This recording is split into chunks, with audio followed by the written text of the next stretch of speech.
pont hydromel a 600 ans. Il date du XIVe siècle. Il a été construit en 1390 et il est encore original. Il tient encore, on passe dessous. Il faut dire qu'il a été bien fait avec chaque fois une rangée de pierre bleue et une rangée de pierre blanche. Non seulement on connaît l'architecte de ce pont, mais on a encore la facture du pont. On a encore la facture de la construction du pont dans les archives de l'État. 600 ans la facture, c'est incroyable. Cette maison est beaucoup plus ancienne que l'on a l'air. Ça c'est le problème ici à Bruges. Enfin, c'est pas le problème, mais c'est un problème pour vous en fait, pour les visiteurs. C'est-à-dire que vous pourriez voir des maisons du XVIIe siècle ou du XVIIIe siècle, mais en fait elles sont beaucoup plus anciennes ces maisons. Si on pouvait voyager dans le temps, on reconnaîtrait plus Bruges. Hein. Certainement pas si on voit des choses, des maisons comme ça, comme les deux maisons modernes là-bas à gauche. Une question de goût, hein, ces maisons modernes, enfin, on s'y habitue.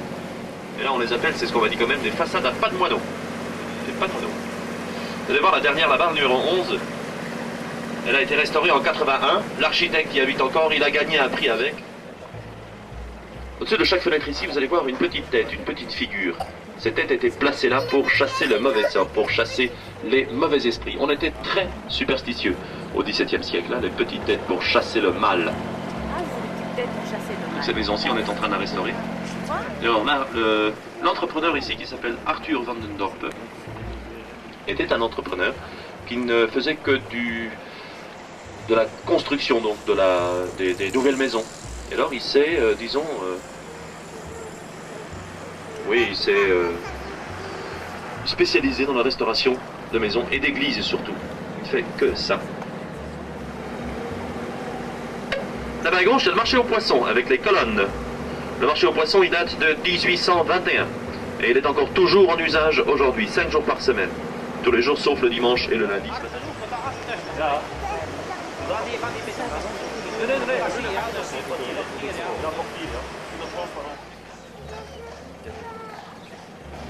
C'est joli aussi.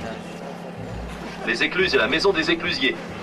Les sas de Bruges. On appelle ça comme ça, les sas de Bruges. De l'autre côté de ces sas, de l'autre côté de ces écluses, il y a le lac d'Amour.